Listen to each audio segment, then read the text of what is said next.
You can put it on this. Okay, good evening, everyone.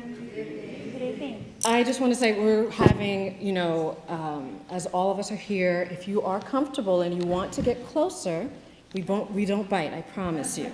So if you're comfortable where you are, feel free, but I just want to let you know that you are more than welcome to come forward. Good evening. My name is Rochelle Etienne Robinson. I am the creative director for Black Dress, as well as a proud Pratt fashion alum. I want to extend my thanks and gratitude to you all for being here today. By show of hands, how many of you, this is your first time attending a Black Dress Series event? Okay, good. Well, welcome. For those of you that are returning, we got some veterans here. Thank you all for, we welcome you back. We thank you for continuing to support the Black Dress Project. I want to start out by saying that Black Dress, for those of you that do not know, Black Dress Series is something that is a program, a project, if you will, that was birthed from our professor, Adrienne Jones. It came from a lack, yes, you can clap it up. Please clap it up for her. This project was birthed due to the lack of diversity, lack of inclusion, lack of validation. And so 10 years ago today, give or take, Adrienne featured the Black Dress exhibit, where it featured 10 African-American designers, and because of that, that then birthed Black Dress TV. We have a Black Dress exhibit website, and also now we have the Black Dress Talks series. We have, throughout the years now, this is our fourth installment. We started by producing an event where we featured models, we featured stylists in the industry, we featured costume designers, and now we want to highlight our journalists. And so again, I want to thank you all for being here and sharing this moment with us. This program is made possible by the generous support of the Jane B. Nord Professor of Fashion Design Endowment, the Pratt Fashion Department, the Black Alumni of Pratt, the Pratt Office of Diversity, Equity, and Inclusion, and the Pratt Institute Academic Senate. Today, we highlight those who literally give voice to who and what we are, what we should know, and what's next. So, without further ado, it is my honor and pleasure to introduce my former professor, my friend and mentor, my big sis, Adrienne Jones.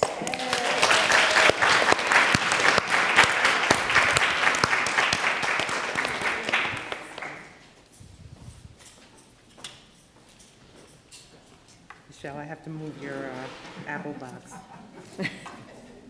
Good evening, everyone, and thank you for coming tonight. Before we get started, I just really have to thank my team. I could never have done this by myself, and the first one I want to thank is, of course, Rochelle. Without her backing me up, I would have been tired a long time ago. My Pratt team, Donna, Christina, Tessa,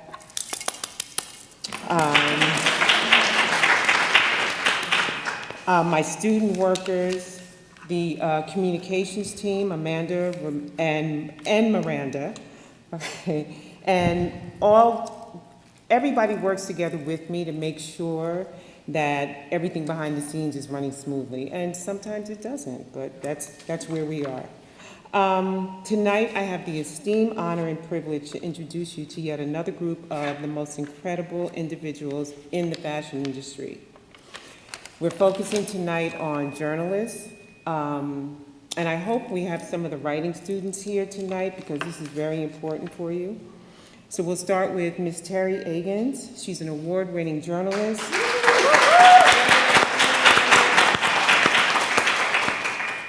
Lecturer, consultant, and former senior special writer and Ask Teri columnist at the Wall Street Journal, where she developed the paper's fashion industry beat, and she covered for 30 years. Next, we have the wonderful, the fabulous Harriette Cole.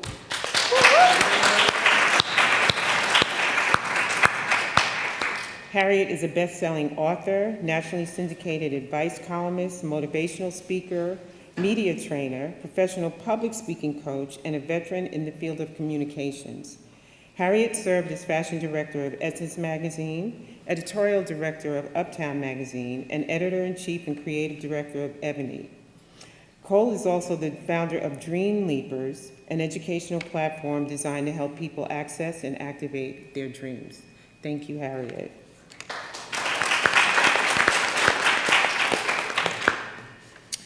Next, we have Lindsay Peoples. She is the editor-in-chief of The Cut, the premier women's media brand, and co-founder of Black in Fashion Council. Previously, Peoples served as editor-in-chief of Teen Vogue, and she was the recipient of the 2022 Pratt Fashion Visionary Award, and has been celebrated among Business of Fashion's 500, Forbes 2020 30 Under 30, and the 2020 Root 100 list of most influential African Americans. And last,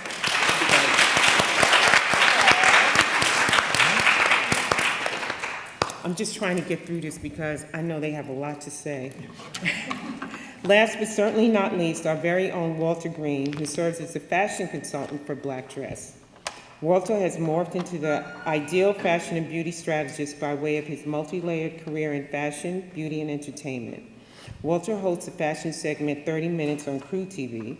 He has also served as fashion editorial director at Profiles 98 magazine, fashion director at Odyssey Color magazine, and fashion writer for Sister to Sister magazine. And now it's time to hear from the ones who are used to asking the questions.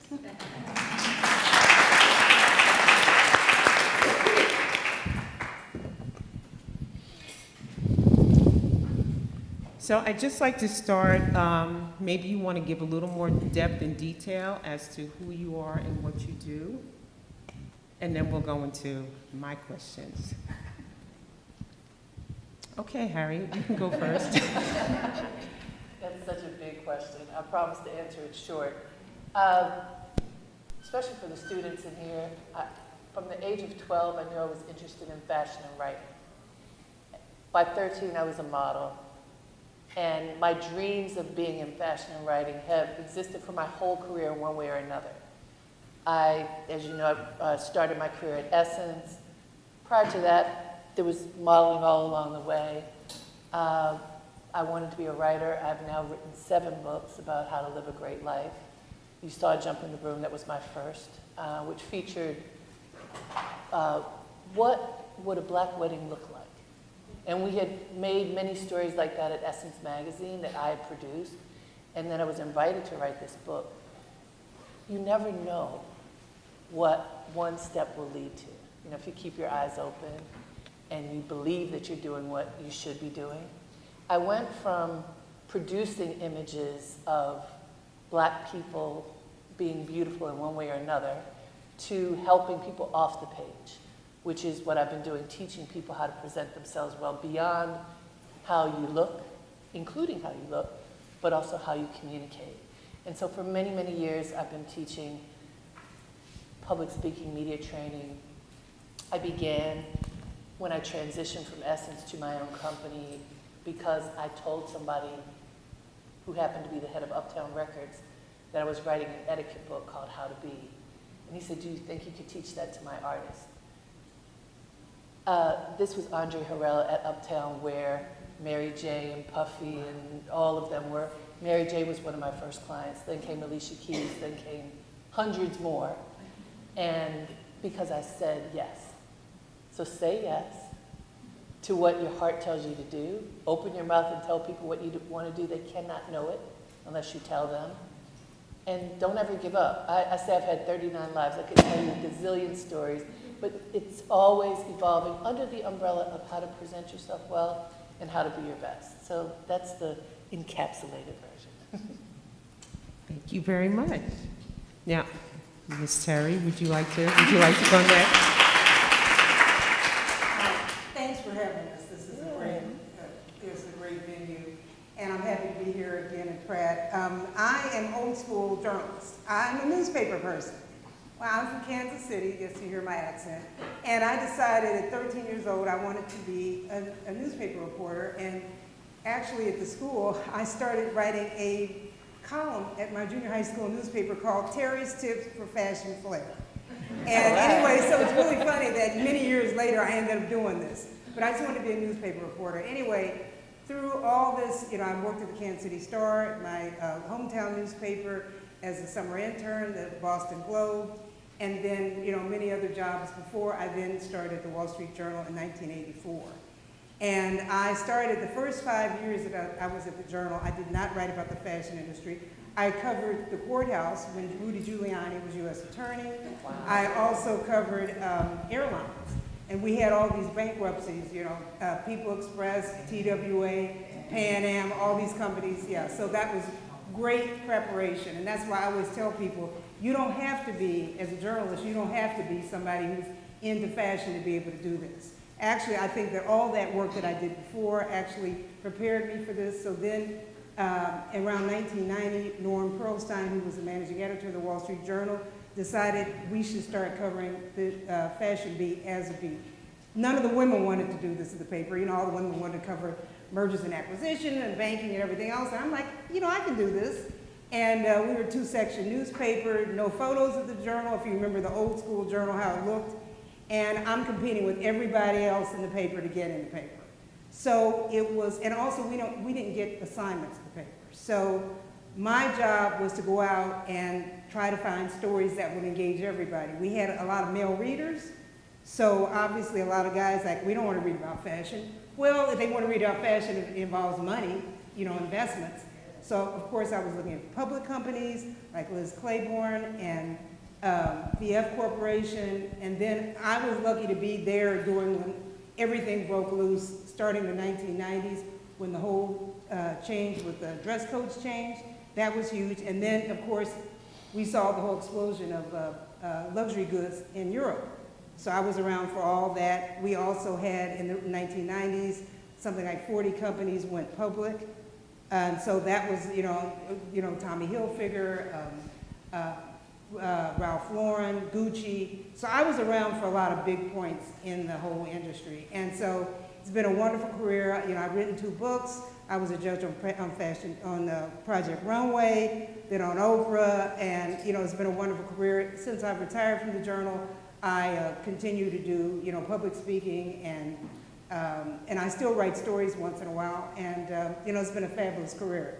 But for all you journalists out there, I would say you don't necessarily have to start out in fashion, because you're looking, we're storytellers.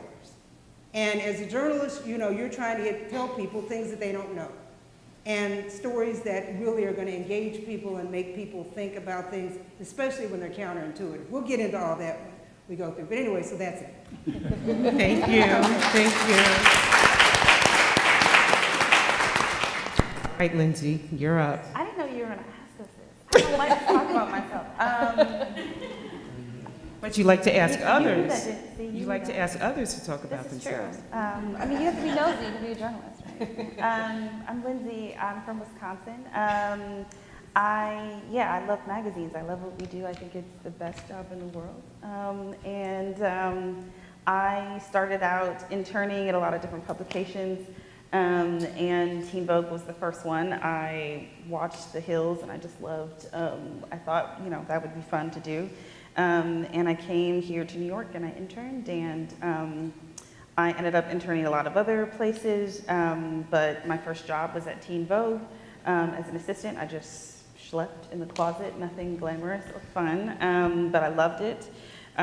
Worked at a lot of other places, and then when I was 26 or around that time, I went back as editor-in-chief of Teen Vogue. I worked at New York Magazine in an interim between that, and so now I've actually come back to New York Magazine, The Cut, as editor-in-chief. Thank you. Hope that wasn't too painful. A little. A little. Yeah.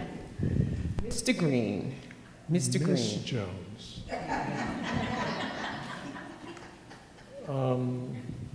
How far back do you want me to go? No. We have more questions to go tonight, and we're out of here at 8 o'clock, so. Okay. Well, what most people don't realize is that before I had a career as a journalist in New York, I was a full-fledged fashion designer. Okay, but we're sticking to In my journalism home. tonight, okay? Yeah, but that's the background. I started out as a designer, as a teenager, and throughout high school. See, I know she just wanted to cut me off. Anyway, I had this great career as a designer, teenager. My mother was a dressmaker. I used to do these little sketches for the Teenage Chronicle newspaper. This was before the internet, so, you know, I had fashion shows throughout high school. All my high school girlfriends were models. One of them is right here to this day. That's Carol. She modeled in my very first fashion show. I was 16 years old.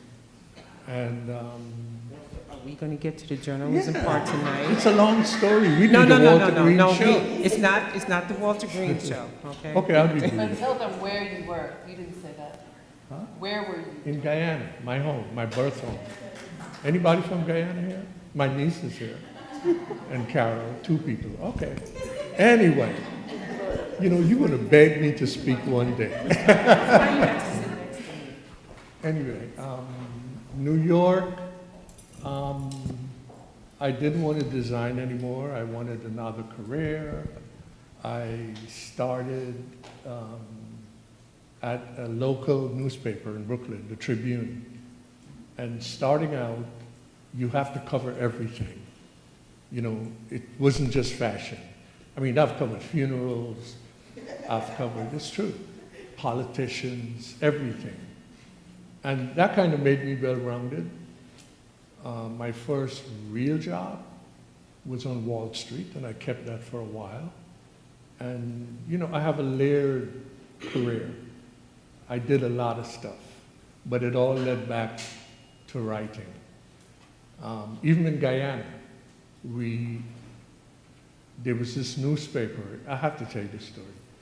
2 fabulous editors, and I would always tell them what's going on in my high school.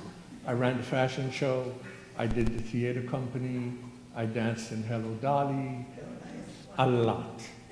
And they would just look at me like, Walter, just write it down. Just write it down. Come to find out, I was writing my own press releases at 16 years old and didn't know what it was. Which leads me to the job I had at Mercury Records. I became the director of East Coast Publicity, which entailed a lot of writing, press releases, video shoots. I had a great roster of clients, and throughout that time, I always wrote. I always kept, you know, writing about fashions and stuff. Okay, thank you.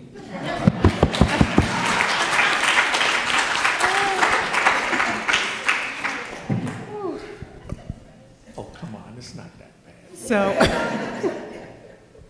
okay, what is your process, and whoever wants to start, what is your process when preparing for a story or an interview? Okay, Teri. Okay, well, because I'm a newspaper reporter, I think that, you know, I can give you some good insight. Well, the first thing is that I always tell everybody, you know, you get an idea, you know, a lot of young people say, oh, I want to write a story, I want to do a profile. Okay, so where do you start? Well, the first thing is you need to kind of figure out, is this actually a story? And I always tell people the first thing to start is in the library. And I always tell people to read the clips, and by reading the clips, I'm saying is going, and now with the internet now, you can go into, and I'm not talking about just Wikipedia and Google, but I'm also talking about Factiva.com, Factiva.com. Factiva it's a paid service. It's something like LexisNexis, but you can find, I mean, they pull stories from the South China Daily Post. You can find everything there. So I always go, because the thing is, there's no such thing as a news story. It's a story that if someone has already done the story that you think you've done. So you first need to start out and start to do just some basic research to find out, you know, if someone's already written a story and what you'll give you some great background. So that's the first place to start. And then you obviously, hopefully you have an editor or someone who you can, a sounding board to actually be able to discuss why should we do the story right now. And the other thing is the topicality. A story, why are we reading this story right now? And let's say if it's a profile on a designer, if the designer, I'm just making this up, let's say Sergio Hudson, everybody knows who he is, Anyway, Sergio Hudson's a new designer. We all know about him because of Michelle Obama. Wore that, you know, beautiful outfit of his at the inauguration for Joe Biden, President Biden. So anyway, if you want to do a story on Sergio, first thing you want to look and see who's written about him and why are we writing a story about him right now. Now maybe this is Fashion Week, so maybe that's a tie-in for you to do a story. Maybe you want to write about his business, what stores carry him. You might want to talk to the customers who wear his clothes. I always tell people in any story, especially these fashion stories, you really want to talk to the end consumer because all of us are basically authorities, right? Because we all buy clothes and wear them, and so you should always, so I'll get an interview list together of people who I think I might want to talk to. So that's a kind of jump off point, and then I go from there. But I always start out with the clips because that will really give you some great background on what's going on. And I'm not discounting Wikipedia and Google because use those, start out there, but then go a little bit farther. Thank you. Thank you. That was great. I'll add, as a build on that foundation, one of the things that I do, every week I host a radio show that's also a podcast. It's called Dream Leapers. And in preparing for every interview, first figuring out who's the guest, timing, you know, when is it the right time to talk to someone, if ever it can be in concert with a current event, with a book being published, with Fashion Week. A few months ago, I interviewed Beth Ann Hardison. Probably a lot of you know who she is. And she calls herself a fashion revolutionary, which she is. And she had a film that was coming out. So it was at the time that her film came, which wasn't the easiest thing to get because she was really busy. Even though I know her, that doesn't, you can know someone and it doesn't mean that it's easy to get them as a guest. So you have to pitch to whoever it is that you want to interview, to the person, to the publicist, to whoever is the gatekeeper, and your pitch has to be really strong so that you have done the research, as you're saying, you've done the research, you understand who the person is, why you want to interview that person, why they should let you interview that person. You know, what's your value in the equation? Who's your audience? Who will you be reaching? And that pitch has to be tight. And so this is consistent whether you are writing for a publication, whether you are doing broadcasts, whatever it might be. And it doesn't matter if it's only you doing it. There is no excuse. I didn't have enough help. No one cares. If the person's name is spelled wrong, you're automatically wiped off the list. If the grammar is wrong in the pitch, you're wiped off the list. It has to be tight. When it's tight and timely, and you ask in an appropriate professional way, you have a chance of getting a yes. Can I ask you something? Because you used to be the editor of Ebony. Yes. Now, you worked with a lot of freelancers, because I'm sure a lot of people out here are freelancers. So how did you decide to let a freelancer, give that freelancer an assignment, or how did that work? Could you explain that? Because I think that'll help too. Very good question. I built a base of freelancers. So people who I knew and also often referrals. And so good or bad, that's really kind of true, that there were few people who we didn't know at all who came into the fold. They had to have the best pitch ever because we were building Ebony, rebuilding it again, and it had to be super tight. So if you're a journalist, you want to say, I've worked with this place or I know this person, honestly, this probably makes some of you cringe, but relationships are just as important as your skill, I think. So build relationships every day so that you can get a good referral. I looked at how well the pitch was written, how much the person knew about whatever the topic was. If you just say, you know, I'm a student at Pratt and I'm going to be a fashion writer, you should let me write, that's not good enough. You can have clips from your fashion publications here. Now because you can write online for yourself, you can prove that you can write. But it's tough. And I would say, to be fair, most of the people I hired were either people who I knew or who were referred. Now, to give context, I'd worked at national magazines for a long time, and I know a lot of people. So it wasn't like a pool of 10 people. It was a pool of many people, and many people, even including folks on this panel, who I could contact and say, can you recommend someone? But Well, Lindsay. yeah, Lindsay's doing it Yeah, right I was gonna say, now. Lindsay's doing it right Lindsay, now, right, tell, yeah. how do you do it? Yeah, how do you? How do they pitch you? Okay, so we actually have a doc that you can find on New York Magazine that we made specifically so people know how to pitch us. I have a general email that's always open. Anybody can pitch us at any time. It sends it automatically to me and a group of direct editors. We do go through it. We see it. It goes directly to all of our inboxes. So I see everything that people pitch us all the time. Probably 1,000 pitches a day. And I think between us, we usually green light maybe 3. Right. But it's usually, I mean, I think it's, my answer is more cut specific, so I'm sorry if that's too specific, but I would say it's a lot in knowing, in that doc that's online, you can literally just Google like how to pitch the cut and it will come up.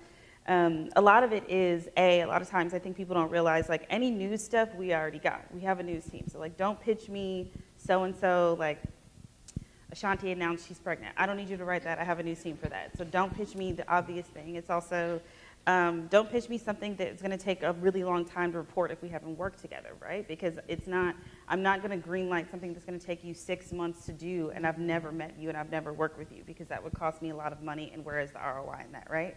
So a lot of times that pitch also feels really far, where it's usually like a medium take, where it's like a 2-week thing that, you know, you have an opinion or you have an idea or you have an in on something. You already have a working draft. Yes, I think it's great if you've worked with someone, but I mean, we work with a lot of people who we've never worked with before, but it just is, I'm always like, the door is open, but you have to have read the cut and like know the voice and read the site. And I can usually just tell immediately if people are reading the site and aware of the world, but also aware of what we're trying to write about. Like, I think, you know, what you pitch us versus a lot of other magazines just depends, but the cut voice is very refined to be specific. And so a lot of times it is that we want people to understand, we want your voice, we want your take, but we write about certain things because they fit in line with where the ethos of the cut is. And that really lands in a place of, I'm just attracted to stories that require a sense of bravery. I'm not in this to do the easy thing. And so if you're going to pitch me something easy, you'll probably get a no. You make a really good point. I just want to amplify. You need to know who the reader is, who the audience is. And if you know the audience, then it's obvious. Yeah. And if you don't, then Yeah, it's for another publication. yeah. Back to me, okay. You see how hard it is to get? Yes, Mr. Greene, we're coming to you. We're coming to you. But I want to ask Lindsay something. What are some of the challenges with fashion publications, and how have you overcome them? I mean, how much time do we have? I mean, I don't know what would be most helpful. Challenges in running a team, or challenges in working in fashion, or any above?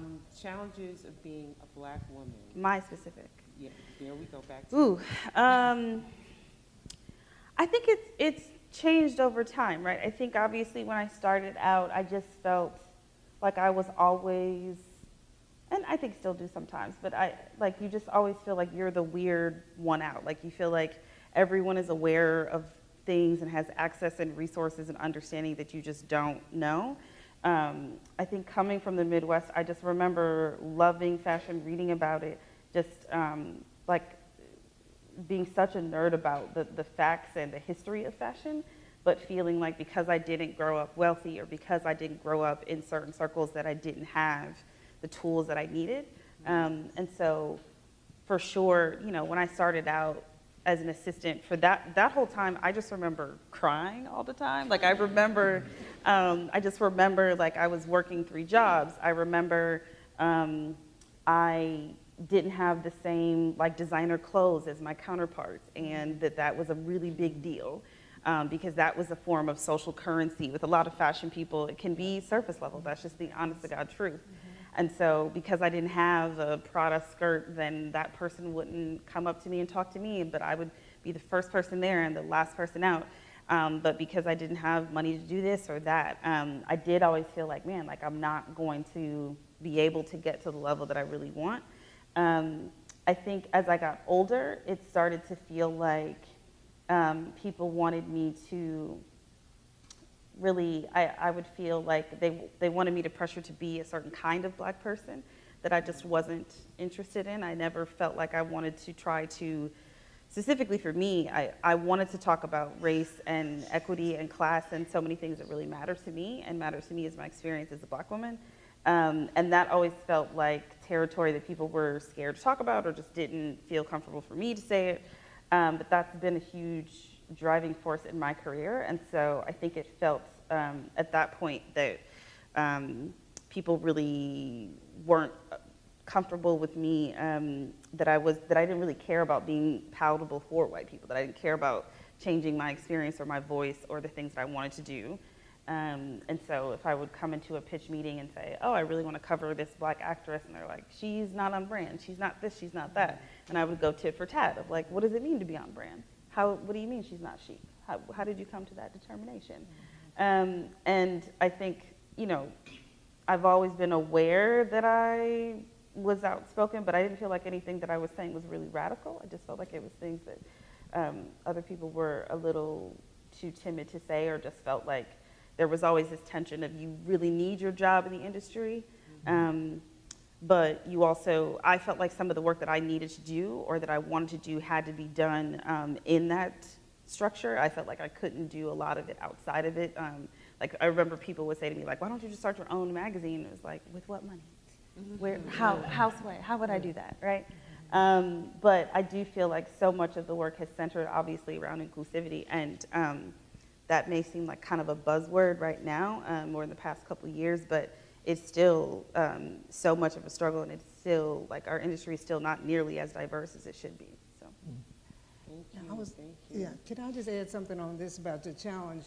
I think probably the hardest thing is that, you know, this industry is very insular.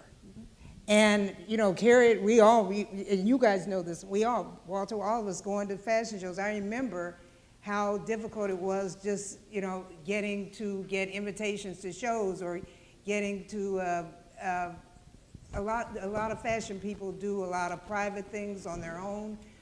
They entertain people in their homes, and we didn't get invited to all this. That's right. We didn't get included in all this. So it was really hard, and that's how you get the really juicy stories, the inside stuff that you want to get, and to be an insider. I mean, even if you, I'm sure you all have heard about the stories about Audrey Smaltz and Eunice Johnson when they used to go to buy clothes in Europe. And Audrey will tell you, she said, you saw pictures of Audrey and Mrs. Johnson sitting with Yves Saint Laurent, et cetera, but they weren't invited to any, those were just photo pictures, those were just photo ops, but they were not invited to all that inside-y thing. And that's always been very hard for reporters. I mean, when I first started out, it was Andre, me, this is, you know, before Robin, we were all initially going to Europe. And But say the whole names in case they don't oh, I'm know sorry, this. Andre Talley, I'm sorry, Andre Andre Leon Leon Talley, Talley. yes. Robin Gavon, yes. But yeah, so I think that was probably the biggest challenge, was just trying to get on the inside. Yeah. And even though I worked for the Wall Street Journal, so I am the person who's representing the paper, it still was hard to like get around that. And how did I work on it? I just said, I will make myself known by writing really good stories.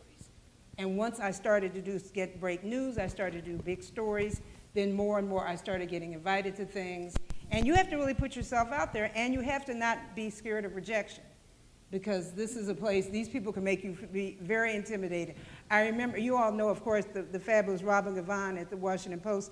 When Robin was at the Detroit paper, I remember we were all in Europe, and she went to, I don't know, it was Claude Montana or one of these big shows in Paris, and she didn't get invited, so she went over to the press office to go talk to the person to say that, you know, I'm from the Detroit News, and, you know, and she had some clips with her, and it was showing them that, you know, I need to be invited to this show. And they said, you know, everyone isn't important.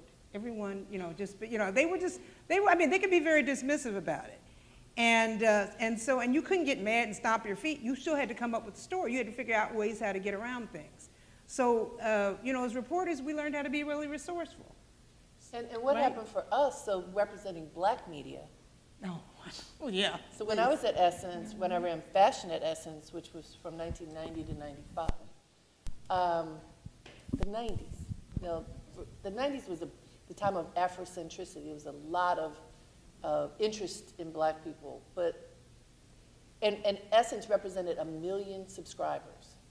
And they were like, why should you come to the show? Because some people just still didn't believe that black people buy fashion, or that they didn't care. Essence wasn't a fashion magazine. So, they allowed fashion magazines to come in, but not lifestyle magazines. Any possible thing that could make it so why should we be there? So we had to keep proving it and going from whatever row finally to the front row, not always to the front row. And then when I was at Ebony many years later, it was the reinvention. Ebony represented 1 million people. They didn't care. But the bigger thing there was now black celebrities are really big, so this is black media perspective. The publicists were almost always white publicists, and they would not give us access to black celebrities. Now just understand, years before, only Ebony, Jet, Essence, and those three would put black celebrities on the cover. Now, it's hard to get them because other publications get them. And I produced the last photo shoot and interview that Michael Jackson did before he died for Ebony. And when he died, we did a special publication for him. Ebony was not invited to Michael Jackson's funeral. Ebony and Jet had covered the Jacksons since they were the Jackson 5. We got Jesse Jackson to get us into the funeral. This is shameful, but this is racism. Yeah. Yeah. Like a black on Sprinkle black of it, crime. Yeah. Yeah. Yeah. The challenges that I found, there was a lot of us who were there, and nobody knew we were there. Everybody saw Andre, everybody saw Susan Taylor, I guess, but there was Miss Andre Skinner, there was Roy Campbell from the Philadelphia Inquirer. I mean, we were there, and we didn't make, at least for me, I didn't make not being somewhere the biggest deal that I'm going to freak out and pull my hair out. I just kept doing the work. And once they see the work, and they know that you're credible, you're there. You talked about publicists. I was a publicist also. So I was getting it from both ends, and I knew how to handle it and how to deal with it. But I had no problem being at the major shows. As you said, it may not be the front row, but Eleanor Lambert was very instrumental in getting a lot of black young journalists at that time into the shows. I mean, she would have a brunch at her house, and she would ask, did you get Oscar? Did you get so-and-so? And I'm like, no, Miss Lambert. Next thing you know, the next morning, I had an Oscar de la Renta invitation in the mail.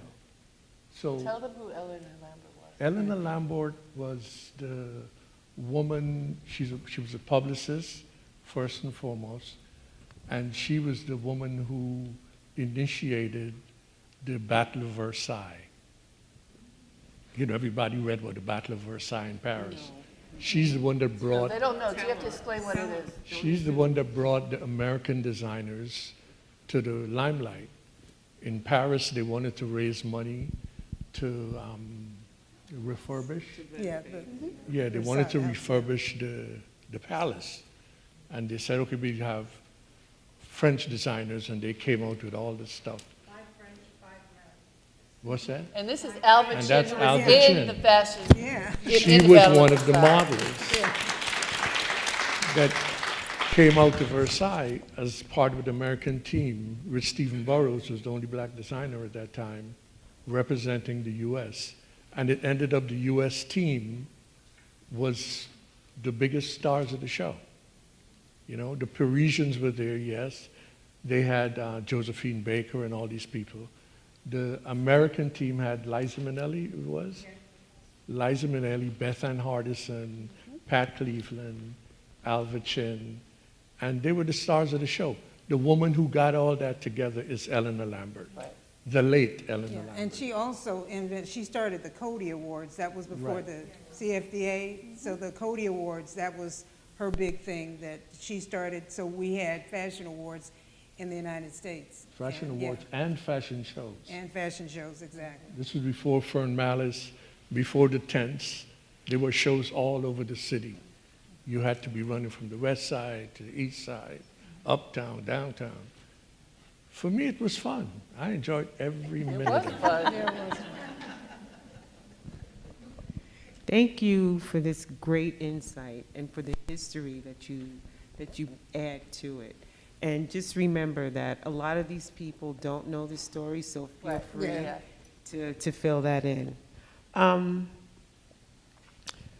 So another thing about obstacles.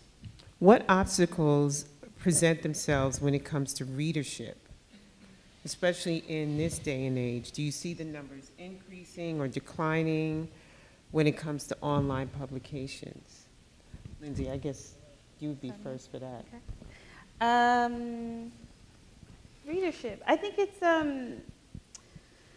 obviously it's just a different world with social media. I think, you know, it's obviously also a competitive landscape. There's not that many publications left that are really big, but then those of us who are left are really gunning for each other. So I think it's an interesting landscape right now. But I think also just because there's so many platforms, right? So it's like we're on YouTube and TikTok and Instagram and Twitter, and we have newsletters and subscribers. And so I think the business and just the job of an EIC and thinking about readership is just very different. I mean, when I was working at Teen Vogue, it was, okay, before I was an editor-in-chief and I was just working there, you were just thinking, okay, we're coming out with this once a month. We would do, some of you may remember Fashions Night Out was like one of the big events that Vogue and Teen Vogue did, and you would get like, you know, we want to get a few celebrities out, we want to support some designers, and that was it. Whereas now, obviously, you have like the Teen Vogue Summit and big events, and you have to have tent poles, and you have to constantly engage with readers, and so it is, I mean, it is very different than it used to be. But I enjoy the hustle of it, and I think as far as myself right now, I think so much of it is about engagement that's really important to me. I don't think about, like, you know, the cut itself is probably a little over 10 years old. New York Magazine itself has been around a lot longer, but over 100 years at this point. But I think for us, it is that we don't have like this kind of like established, like recognizable name internationally, but our voice and point of view is so specific that the impact is really what matters to me. And so oftentimes what I at least think about with readers is that I don't want it to be this passive experience. Like I don't want you to feel like, maybe I'll read that or maybe I won't, or if you scroll on Instagram and you see it, but you just keep going. So oftentimes I'm thinking about what is gonna grab somebody's attention because you have so many distractions these days, right? So I'm thinking about what is gonna grab your attention, and not even in a salacious way, but just what is gonna stop you and say, okay, I actually do wanna read that, or what stops you in the day and says, you know, when you say your internal voice of, oh, I haven't read the cut today. And so that is oftentimes what I think about, and we often just say, like, we want to be the thing in your group chat. We want to be the thing that you're sharing. You're like, oh my gosh, have you read this? Did you see this? We got to talk about this at dinner tonight. That's when I know that I've at least done an okay job. Are people reading though? No, but people aren't reading. Yes. People are Yeah. not reading. People No, are they not are. reading. They are. Well, They they're are. reading. The thing is, you're in a great position because you're We an can online see, like, publication. we can see how many, you know, I have a chart that's always up on one of my 3 screens of the numbers of how much people are reading that story and how long they're scrolling and how much time they're spending on this piece and how many times they're sharing it, all of that. People do read, it's just they have a shorter attention span, and also the headlines are what annoys me now, because people read a headline and assume they've read the story because they have a Twitter account, right? So it is both sides, but I mean, we do so much reporting that people have to read it. Lindsay, I just recalled 2 really important stories for me. The one that you did on Law Roach after he said he was done. Yeah, yeah. And I was like, Lindsay got it, Lindsay got it. And then the one that you did on. Can't hear you. Oh, I'm sorry. The one that you did on, oh my God. Who did, I'm blanking. He had the show at Pier Moss. Thank you, thank you. I thought that was such a great article. Thank you, thank you. I have a question for you, because I think about comparisons, like the editorial meetings that Susan Taylor had, because they were classic. She would travel all over the place, come back, and talk to the whole editorial team about the reader and who she had met and what she learned, and then maybe there were 20 of us, say, making this magazine. How often do you have editorial meetings, and how large is the team? Because if you're making stories all day long, what's that juggle like? Yeah, I mean, we're nearing towards 75 right now. It's just specifically cut, but then when you add from print side as well, that we work together on what we call like enterprise features, so both digital and print, we're closer to 100. And then New York Mag completely separate, so that's another couple hundred people. But we meet about ideas a couple times a week. So Mondays, it's like, okay, what did you read over the weekend? What did you digest? All of that. Tuesdays, we have a bigger print meeting, and then Wednesdays, we have another meeting. I'm definitely an ideas girl. Like, I love to hear what's the pitch, what's an idea, what's something that you talked about with somebody that could be a story. Or I'll read something and we'll talk about it, and there's a sentence in the story that I'm like, wait, but didn't that sentence sound weird? And it sounded like she had something there that she didn't want to print, and maybe we should try to find out what that is. So it is, I mean, I feel like you do have to hunt for stories now, because what Teri was saying, I mean, there's not that much necessarily is quote unquote new. It's just a new perspective or something, even if it's, the topic itself isn't new, the angle is new, or what people are using with that product is different. So I think like an easy example is like, probably this time last year, we did a sequence of a lot of stories on Ozempic. And Ozempic wasn't a new topic, but the stories that I specifically assigned were new. And I personally like a combo of personal essay and reporting. I like a little bit of a dance there. And so it was more so that we wanted to kind of start that coverage then, but then I always like kind of breadcrumbs trail over time of different kind of voices. So if it is specifically about celebrities and them and their obsession with it, or if it's a real person and the first person essay and she's talking about it with her and her girlfriends. And then we ended up doing a bigger story about a cheerleader, a 13-year-old cheerleader who was talking about and getting on it, and her different opinions on weight as a 13-year-old cheerleader. And that was the story that then ended up in Oprah's special where she talked about it. So, but that's been like a year-long endeavor, right? So I think it's also just, you have to push and pull of stories that you want to come out with now, but then foresee the story later. Yeah. Back to what you were talking about, the whole idea of people reading. You all have the advantage because it's an online publication. But when you look around out here, go to your newsstand. There are no magazines out here, right? And how many people actually buy magazines? I mean, actual physical magazines. I mean, and so that's the big challenge, because people are not reading, and they're not reading long-form journalism. I mean, the types of stories that I was known for at the Wall Street Journal were stories that, took 15, 20 minutes to read. There's no demand for that. And, the easiest thing for people to do is to stop reading. So it's really hard to get people to read, and because they're going to see so much online, they're going to see, for example, the fashion show reviews. I mean, I still think, the whole idea, a lot of people say, I want to be a fashion critic, I want to write about this. Well, the whole thing is that who's the audience? Because nowadays, everybody sees a fashion show at the same time. It used to be when we saw it, we went there, we were the first people, and then we told you what you saw. Well, now you can see it online. All these shows are streamed at the same time. So there's no really reason for you to wait for some fashion critic to tell you what you saw or what you should think about it. So what do they tell you? A lot of the coverage, they tell you about the celebrities.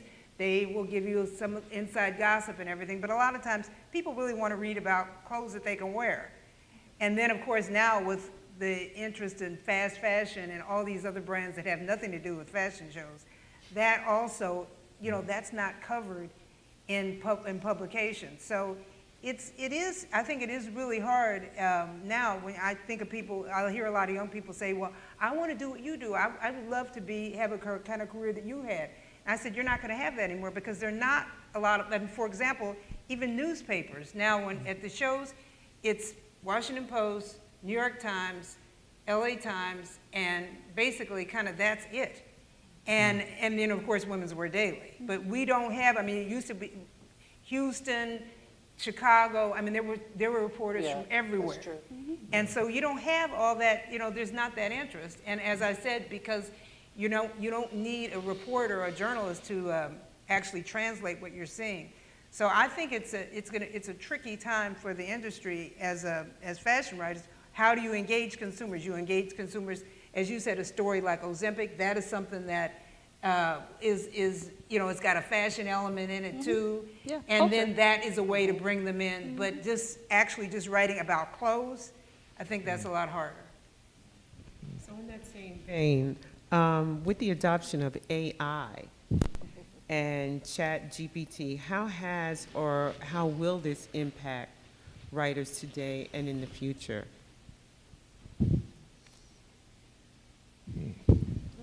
AI. Okay, well anyway, let me talk a little bit about AI. It's going to be very hard. Yeah. It's going to be much more difficult than it is now. I was just talking to somebody and said, oh, you can just put the name of somebody in there, blonde hair, 20-year-old, blah, blah, blah. And next thing you know, in 10 minutes, there's a full story on this person. Just like that. You know? But it's not. Photographers are complaining. Models are complaining. They're using these digital images. And you have this perfect model. That doesn't exist. But you can tell. I mean, you can can tell tell. on But the Instagram, regular- you can tell if it's real or it's not. But the regular And also John bad Q. writing, you can tell. People don't want to read bad writing. But they don't read, that's it. But how does it impact you? Or does it? I mean, honestly, people that pitch us, it usually, they already know I'm going to say no if it's that. So I mean, honestly, I think but most of the stuff that people, that I think people want to hear is more personal point of view anyway, which AI cannot do. So, I mean, yeah, you could insert in some kind of technology about describing the clothes, but they can't tell me how that fabric actually feels and how it moves on your body unless you have done that. So I can usually snip it out. And they still can't come up with the idea. Yeah. They can't come up with the story. And the point that you were making earlier, I think it's an important point. As a writer, as an editor, you know, whatever your publication is, however it is being published, whether it's online or broadcast or whatever it is, there has to be a point of view. You have to know who your audience is and speak directly to your audience. If you don't, you lose them because they can watch the show and just see for themselves what they're interested in. But the beauty of an editor, the beauty of a writer with that editorial focus is they can see this is for my reader, this is for my audience, and this is why it's for my audience. And when you are able to share that, then there's interest.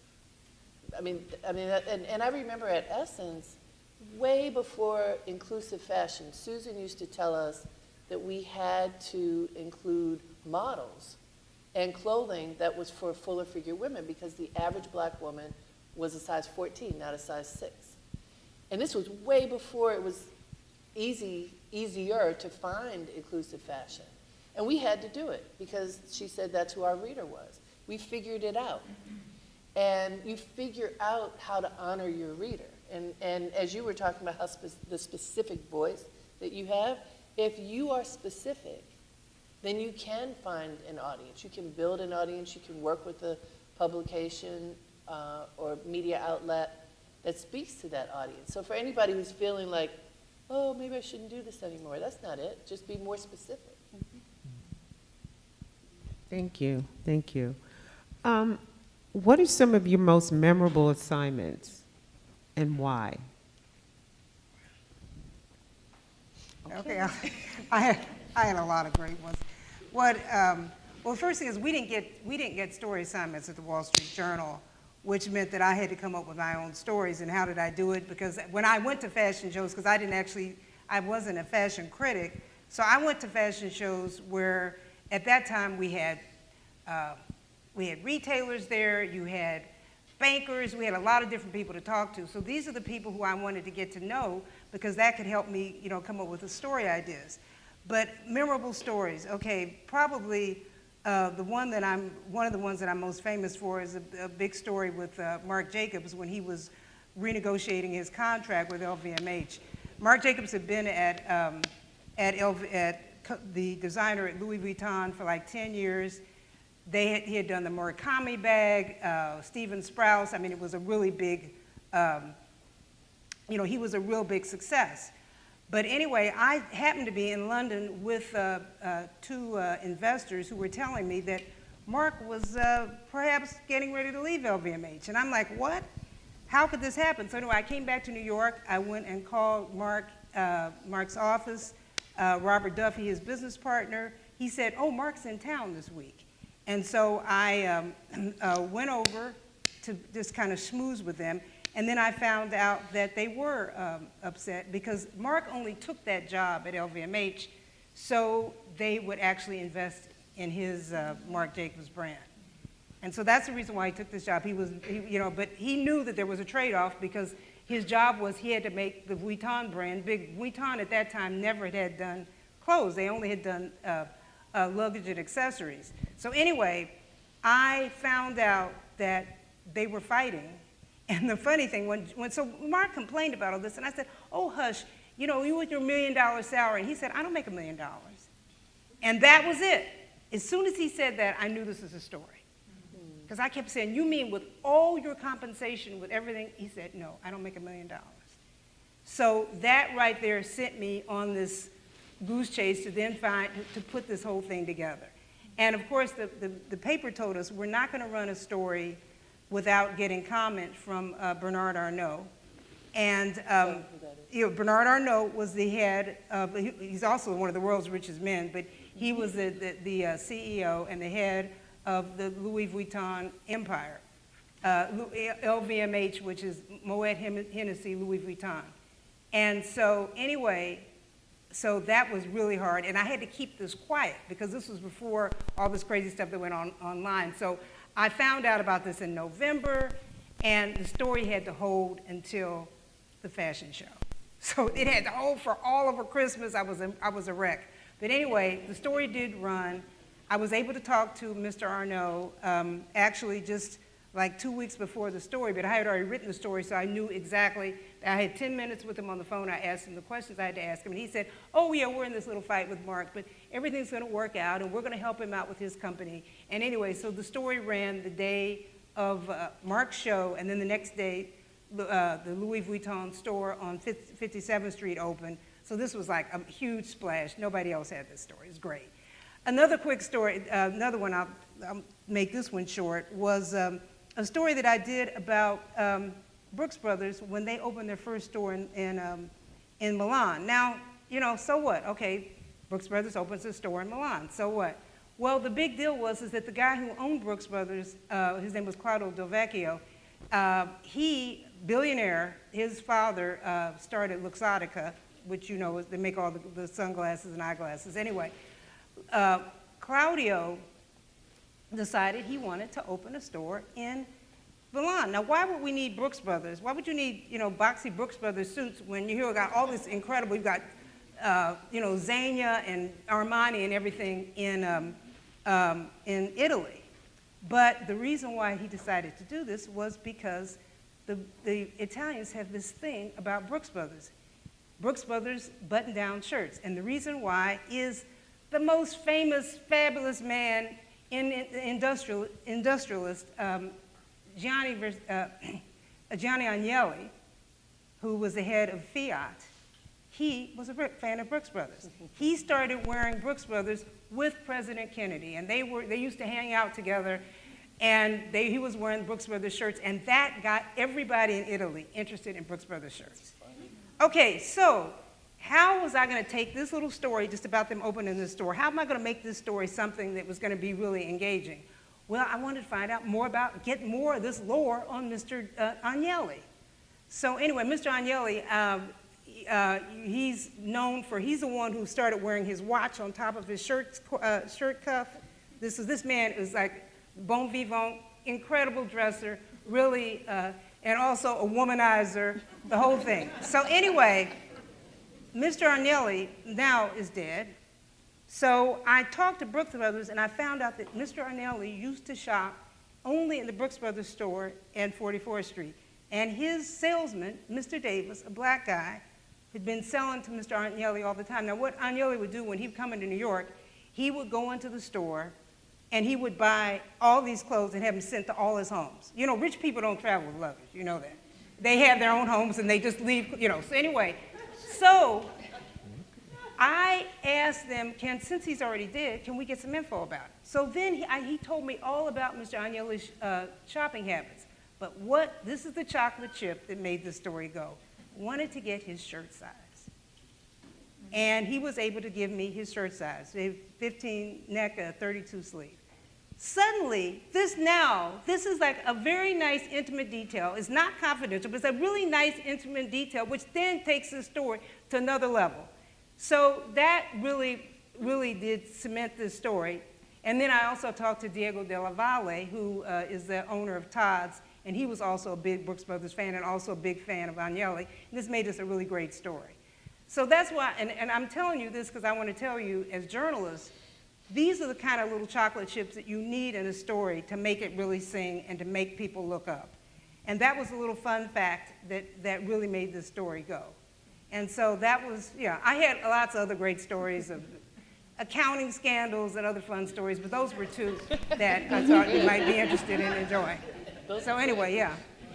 And after that story ran, it was a big deal because all the Italian publications wrote about that story in the journal, and of course the size of Mr. Agnelli's shirts. That was such a big deal. So just a nice little fun fact.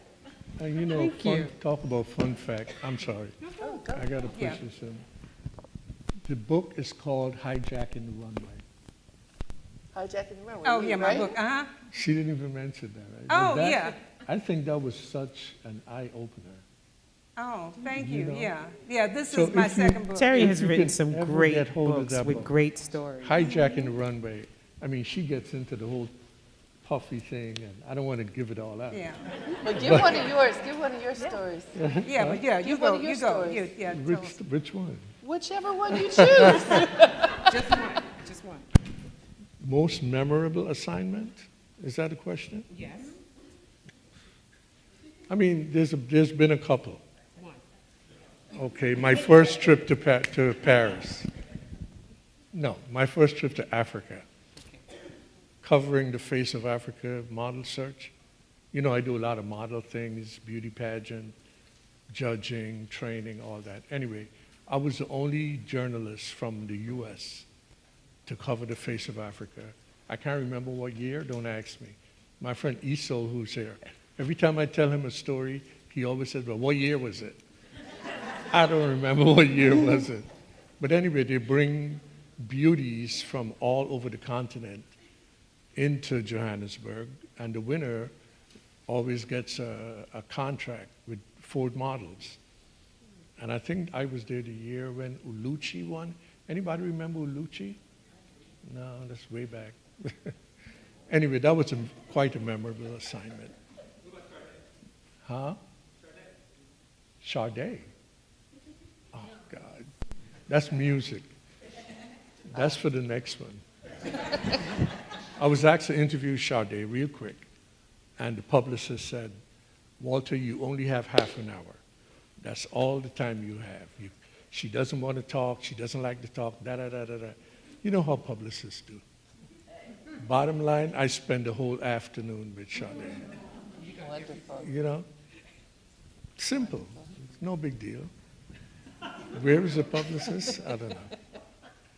All right, I brought show and tell. Okay, I like thank you. So I brought a few issues that I can share with you. So here is the real Michelle Obama. You see, this was a September issue of Ebony. So, and actually, the other thing that I wanted to say for anybody who feels like the door might not be really open, interning is a great thing to do. The most famous person who's been my intern was Elaine Welteroth. And she interned with me at Ebony. She became the beauty director at Ebony Glamour. She was the first black woman editor-in-chief at Teen Vogue, et cetera. So that's my baby. But she worked with me on this shoot. And this was when the Obamas had not, they were running. And the very first cover I produced for Ebony was a Barack and Michelle Obama right before they announced. This is right as it's near the election, and she had been called an angry black woman. And so this is, and Sarah Palin, some of you may remember her, was accused of, they had dressed her and made her look fancy, and she was accused of misrepresentation. We had, this is a September issue, we had a store full of clothing and Mikimoto pearls and this and that, and Michelle decided that she had to wear her own clothes. Imagine. And so we styled her with her clothes because she said, I don't want anybody to accuse me of anything. And it turned from just a fashion story into an article. The magazine was going to go to press a few days later, and she said to me, the last question, I interviewed her for a half hour. She says, last question, is there anything else that you want to add, that you want to tell us before this is over? And she said, yes, I want you to go to my house in Chicago and walk down the street and meet my mother and talk to all of my friends and tell people who I am. So that's what I did in addition to producing this. This is when Barack Obama became president. So we were at Grant Hill. This is Grant, is that what it's called, in Chicago, where he accepted. And we did the first interview and photo shoot with him after he was elected. That's this. This is Michael Jackson, the last photo shoot and interview that he did before he died. And he's wearing Roberto Cavalli, I believe. Well, Philip Block, who's a very well-known stylist, did the styling for this.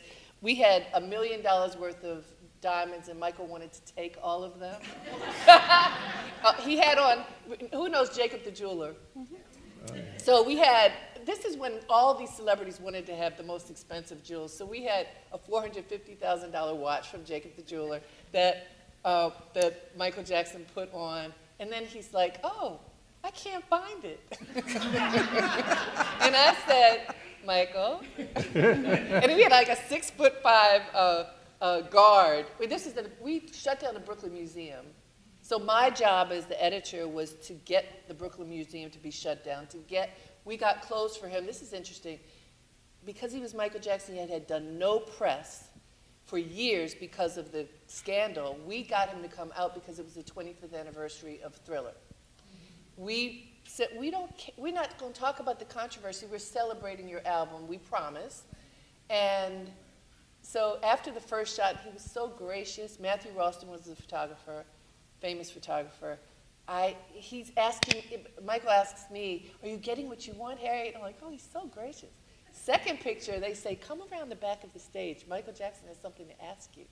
And he says to me, talking in the third person, to me, Michael Jackson is going to keep everything that Michael Jackson wears in the photo shoot.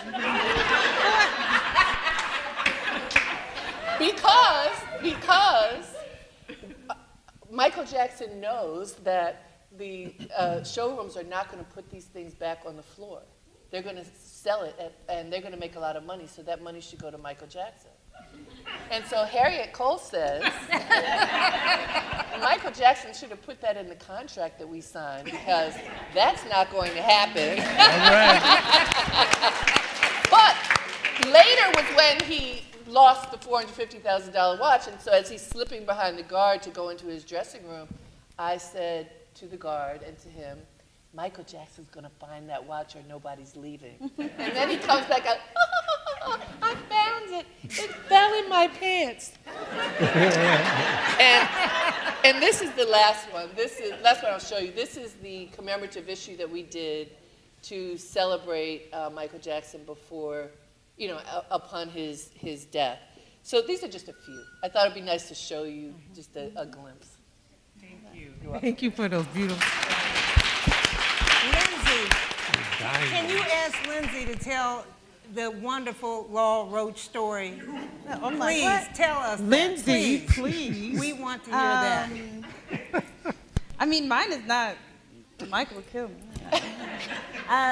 No, I mean, obviously, I just have so much love and respect for Law. And Tell him. I had just noticed, I mean, we talk all the time about, a part of journalism is like, you just have to notice all these little small things. And I just noticed, I was like, man, he's doing a lot of clients. Like, this has got to be a little much. And I mean, we all know. Hold on, Lindsay. Does tell everybody them know tell who us. Law Oh, Roach I mean, I is? feel like everybody. Law is a celebrity stylist. Law Roach is a celebrity stylist. Zendaya. And he's worked with so many people, but yes, Zendaya is was like his first client that he'd been working with for a very long time. And I think, the styling game is such a hard, I couldn't do it, but I think that about so much of fashion. And I just remember thinking, he's styling so many people. It was Vanity Fair Oscars weekend, and just client after client. And I mean, we all know, like, working with celebrities is not fun. So I just remember texting him, and I was like, man, I hope you're okay, because this sounds like a lot, and I know everybody has a lot of personalities. He called me probably, I think, a day later, and just said, I think I need to talk to you. I think I want to do a story. And I was like, okay, hit me about what? And he's like, yeah, I don't really think that I want to do this anymore. And I was like, well, what does that mean? Like, a lot of people will tell you, they have a feeling about something, but you never know the finality around it, right? Like, designers say all the time, like, I'm over this. I don't want to do this anymore. But like, you never actually know if that's going to be their last collection, or or if they get more funding, or if they get more resources, et cetera. And honestly, it went by really fast. He told me that night, and I said, okay, think about it. If you give me the green light, we can do a sit down and actually just go through this, but I won't make a move until you tell me. And then he got on a plane, and he texted me, and he said, yeah, I'm going to be in New York tomorrow, let's do it. And so, I mean, part of this job is also, you just have to be able to move so quickly, because that's the way the internet moves, right? So the next day, I found a hotel, we started at a conference room. I was like, we're running tape for 2 hours, we're not cutting, so this is what we're doing. He said, okay. I'm a very, no question is off the table, so I told him, before we start, say your piece, whatever you gotta say, and then we're rolling. And I mean, it was honestly just such a formative conversation for so many of us in the industry, I think, because I think what people see usually, they feel like is so glamorous, but it is really tough, and it is really hard on you. And I just have, such a love and respect for him, but also I think, I was really interested in the fact that a lot of what we do doesn't allow you to really have space for humanity or your family or a lot of other things. And that was really important for me to talk about, because I think it's easy to talk about somebody's awards and things that they do that you love, but it's not so easy to then say, well, you probably haven't had a break, and you probably are really exhausted, and to have the really hard conversations about mental health, or about how you're actually doing as a person outside of the accolades and what people see you as, who you really are. And so that was really the story that I was interested in. But yeah, I mean, it was very, very quick, and then 24 hours later, the story was up. Wow. And we got to hear it, and we got to read it. You did. So, and that was, because you heard all that emotion in his voice, and then he talked about he had never gone on vacation, and, you really pulled a lot out of him. I mean, he just, he let it rip, and it was gripping. Yeah. It was gripping. Yeah, yeah. Trust is very important. Yeah, for it's sure. everything. You have to trust people. All right, so I'm going to ask you one last question before we turn it over to the audience. What advice do you have for the next generation of writers? Don't do it. No. I'm only kidding. Make sure that it's something you really, really, really want to do. Really? Yeah. Make sure that it's in your heart. You have to eat, sleep, live journalism, writing. You have to really, really love it. And it's not about the monetary gains. That comes later. But make sure it's coming from here and not because Lindsay's looking so fabulous. Oh, I want to be her. I want to do, you know. A lot of the younger people get that thing in their mind, as you say, you know, they just see you and they, okay, we want to look like you. We want to live that be in life. the front row, the fashion shows, and you know, it's much more than that. We make it look easy. Me and Harriette talk about it all the time. You know, we make it look easy, but it's not that easy. So, make sure it's in the heart. That's my advice.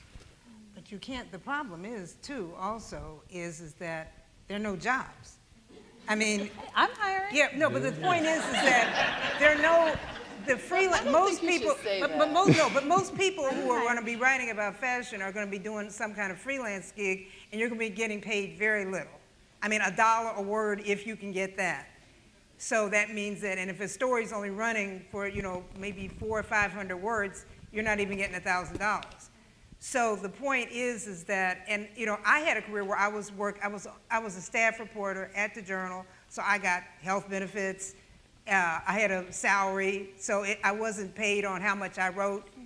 And the problem is now is that people who want to write about fashion, there aren't a lot of staff writer jobs. So most of them are going to be freelance, and and so that's going to be something you're going to probably do on the side, you know, if you're able to do it. So that's what makes it so hard.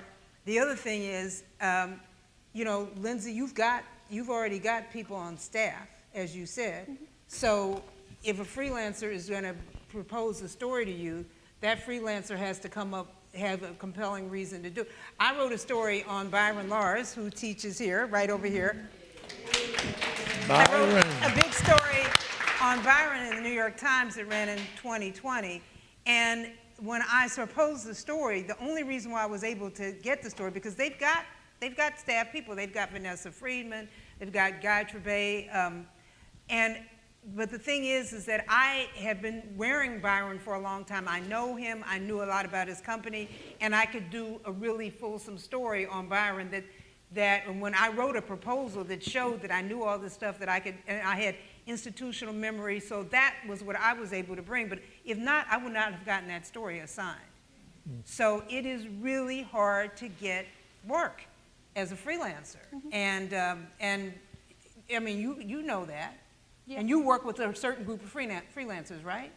I mean, yeah, a ton. But I think freelancing versus staff is just such a different life. Like I mean, if you're freelancing, you got to be pitching all the time. Like you just really got to be on it in a different way. Whereas like if you're on staff, I mean, obviously you're getting insurance and all of those things.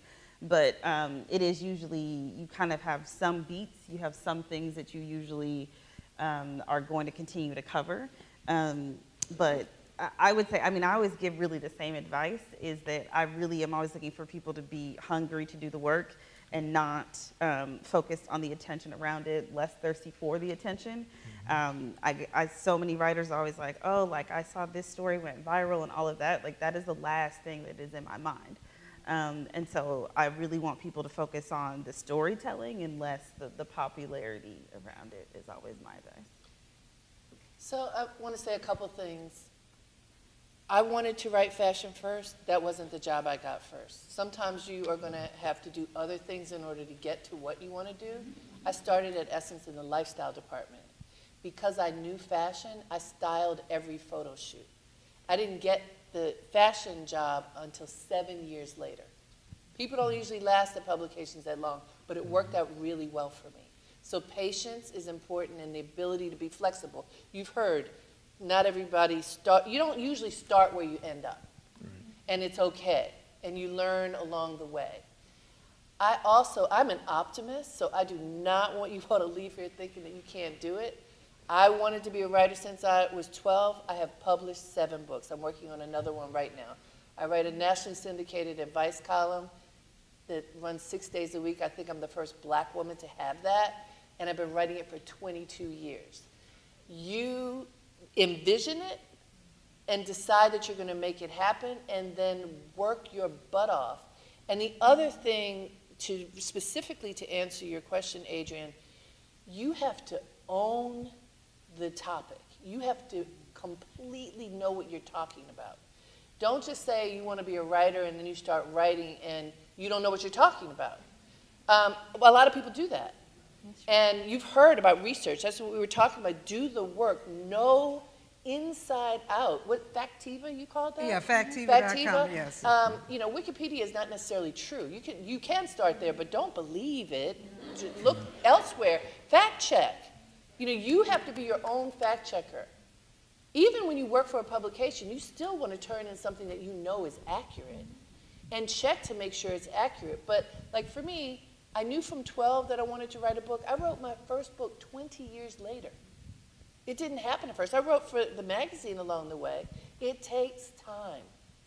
You may do 5 things. I've had my own business since 1995. I do a whole lot of things. I don't advertise everything that we do, but I figure out how to make money and how to pay my staff. And we are small, and we've been in New York City since 1995. You can do it if you put in the work. You build relationships. Your reputation has to be impeccable. Right. You represent you, whether you mean to or not. So who are you?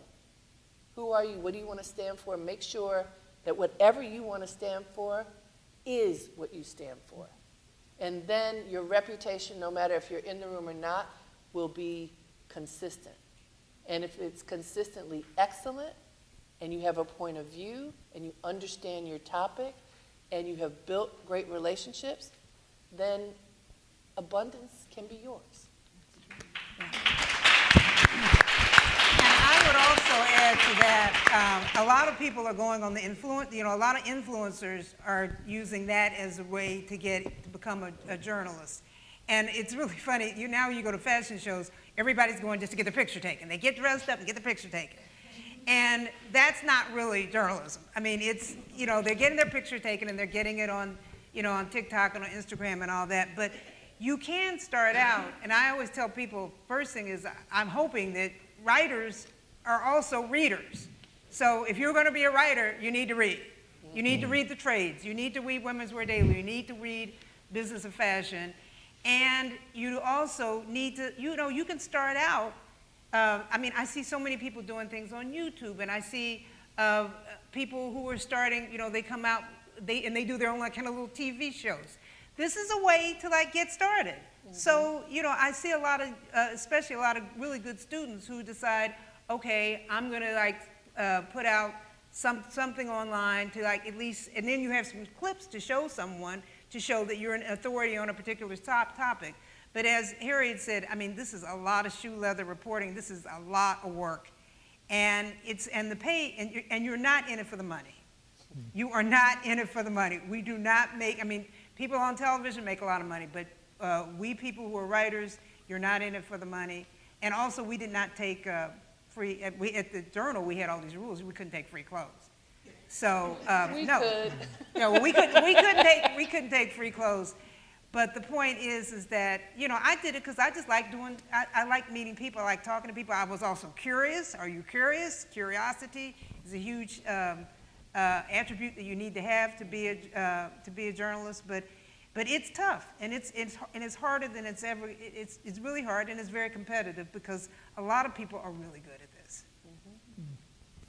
Thank you all so much. You have given us so much to think about, to consider, and to ponder. Do we want to write? Do we want to write? Let's get some questions. Let's get some questions. She's bringing you a mic. I'm going to make a statement because I'm a proud Pratt graduate. And I'm going to make a statement as a fashion merchandiser major that's not here anymore because I'm a writer. And the foundation that Pratt gives you in terms of history of fashion and history of art serves you well in terms of being able to write about fashion. So as Teri was talking about influencers just wanting to be able to take a picture, or being able to just talk about stuff. That knowledge stays with you, so that when you look at a garment and when you look at that stuff comes back to you, and you're able to reference fashion, reference style, even today. Now, I ended up being in beauty, but all of that stuff comes together when I'm able to talk about style. So don't discount your training. It all works together for good. Yep. Thank you. And that's Corinne Corbett, you guys. She's right next to you. Hi, I'm not, I don't consider myself a writer, but I'm a freelance producer for a lifestyle show. So my question to you is, what, in terms of being a department head, what have you done when a pitch comes so close, and this has nothing to, I'm not dissing publicists, but when a publicist, a manager, an agent just totally torpedoes the story when you're ready to hit your deadline? You have any anecdotes as far as what you had to have done? I don't understand the question. Yeah. When you have a writer pitch a story and you're ready to go to print, and has this ever happened to you? Has a publicist, an agent, a manager for, like, I'm just using it from a framework of television, they've torpedoed the story, like the story is gone. But the story's already been written or produced? When you're about to, like, when someone pitches a story and they come very close and you're trying to negotiate when the deadline's about to happen, what have you done has that ever happened to you personally, or has it happened dealing with someone who's, pitching a story to you? What have you done in terms of, how did you handle that? I once had a celebrity in the hip-hop world, whose name I will not say, who was supposed to be on the cover. We had a shoot scheduled. We were at the shoot waiting, and learned in the time that he should have been there that he wasn't coming. So that was a lot of money wasted, because you couldn't just bring another celebrity in, and we had to scramble and find someone else. But it only happened once. It was very expensive, and damaged reputation instantly. I'd like to address that. As a publicist, it's had to do with managers. Microphone? No, I'm loud enough. Okay. That's Renee. As a publicist formerly in the record industry, and two members of the panel actually know my work. Very often, in the instance that you described, the layers of intermediaries that are managing that particular personality, talent, or celebrity, everybody's scrambling. And so when you want somebody to fall on the blade for the loss of the investment of the production, this is where you go back to your label, your distributor, your management, and you make good or you lose space. Which means you will not get other covers. Right. Word goes out about you being unreliable, and you don't get the press coverage no matter how big your project is. That's what happens. Any other questions? You are all talking about like AI and getting personal stories, but how do you get the people that, I know you said relationships, but what if it's somebody new that you're interviewing? How do you get that trust factor to where you can get the information you need to tell a good story? Because social media is out there, and we can see the basis of, like, when you interview a celebrity maybe. And we see all the things that are out there. How do you get that in-depth story? Is it through knowing them, or how do you get them to trust you? Research. Research, yeah, I was gonna say research. Research. If you walk in and they know that you respect them enough to know who they are, to know everything, and even if they're new, there's something out there. There's information out there. And then you also have to choose, what do you want, what type of information. We can find dirt on people. Usually that doesn't make them trust you, right? So well, some people like to do that. But what can you learn about a person? You learn as much as you can, little things. What are their hobbies? Where did they go to school? not just their, so if you think of friends, not just celebrity friends, but like who are their real friends? Anything you can learn that shows, that peels the layer back to say, I have paid attention to who you are, I care about you, and I want you to know I care about you, usually helps people. And then you have to listen. Yeah. You know, people often go in with an agenda and they don't listen. Pay attention in the moment. What's the demeanor of the person? You know, check in a way, like it's a human being that you're talking to, right? And that makes a huge difference. And flattery will get you everywhere. I'm telling you, seriously. I mean, it works all the time. And before I go in and interview anybody, I do the deep dive. Also, when I go to any kind of event, let's say I'm going to a cocktail party and I know that, you know, someone is there who I want to meet because I might be trying to engage them in a story. I do a deep dive. I find out that the guy's, you know, his daughter had a bat mitzvah last month, that he was on the cover of Fast Company magazine, yeah. Or you find out all these fun facts. You start talking to someone and you start mentioning these things, they melt. You cannot stop them from talking. So anytime I tell people, when you come and show up, the charm offensive really does work. People want to talk about themselves. Yep. And so you need to be prepared when you're interviewing anybody, and you're only going to get a few minutes with someone, but if you come in and you're coming in with all those fun facts, boom, boom, boom, they will keep talking, you will really engage them. And it's not giving them a business card. I don't want your business card. You want to be able to come in here and say something really that's going to engage them. This happened to me real quick.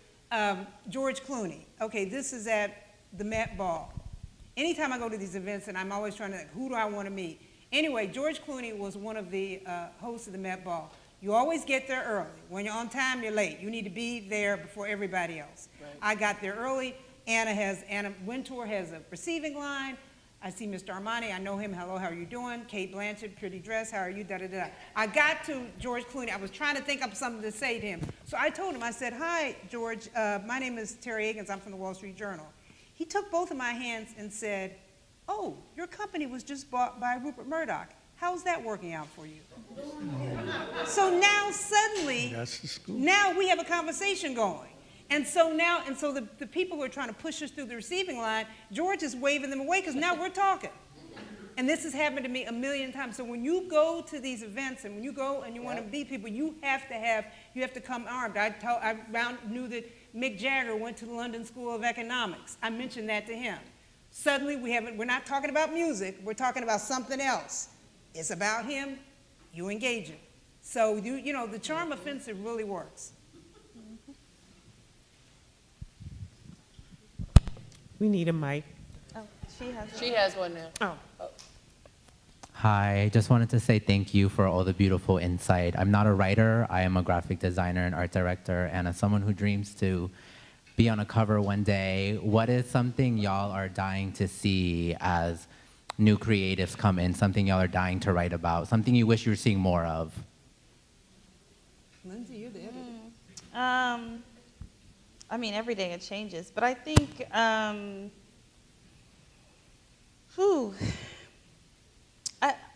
think it really does go back to just like a sense of bravery and courage in the story. Like, I think that, yes, there are so many pieces to a story that make it come together, but my favorite stories are the ones that I can just see all of the intention, and we can be incredibly meticulous in all the decision making, and so why we chose this photographer and why we chose this writer and why you chose these illustrations for print, but then we chose photos for digital, and you know, why the story is laid out in a certain way. Like, all of those little details are things that we don't do automatically, nor do I take lightly in everything we do. And so honestly, for me, it's like when we're able to put an issue together or a theme week or a package or anything like that that just has that attention to detail is always what I'm looking for. And when people come to us with ideas on how to do that, I'm always blown away, because then that means they've been reading the cut and they understand it's part of a larger initiative of me wanting for us to just not, yes, like stories and want to tell stories in a way that I think is engaging, but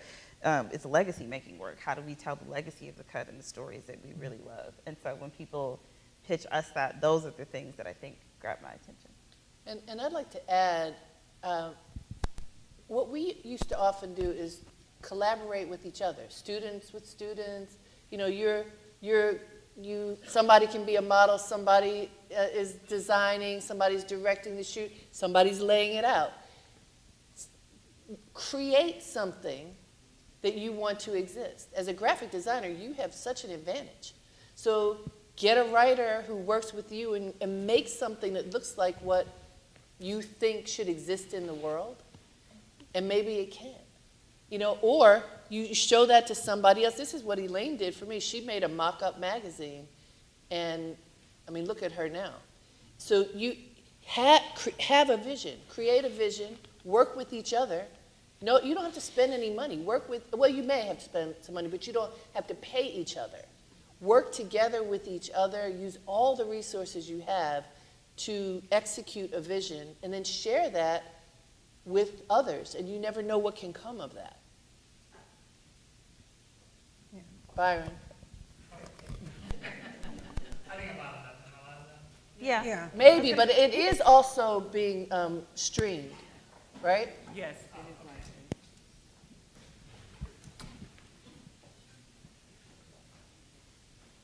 Thanks. Hi. First of all, I just have to say you guys are just incredible. I know you all, but I did not know this much about you, and that's the interesting part about what you do.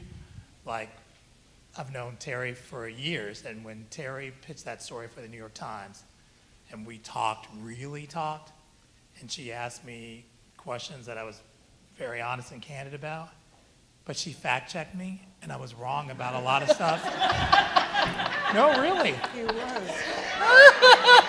I was wrong about a lot of stuff in my own life. Had 14 Barbies, yeah. And I wasn't lying to you in my head. Like, it was all true. And like, she was like, okay, well, we'll see about that. And speaking to what you said, Harriette, about like fact-checking everything, I just wanted to bring that out because that blew my mind. I'm like, I don't even know my own life. And you did the research to make sure that it was all 100% accurate. And I always respected you, but then you just like, I was like, wow. All right, Byron. Thank you. Thank you, Teri. Thank you, Harriette. Thank you, Lindsay. Thank you, Walter. Amazing. I knew this one was going to be good. So we're going to wrap up. And I have a special surprise for the audience. First of all, we have to be out of here at 8 o'clock. Oh, that's now. Okay? So in order to get you out, we've got some food outside for you. So please go out, enjoy yourself, take some pictures. Our guests will be coming out shortly. But thank you all so much for coming. Thank you. I think I just have to slide it down.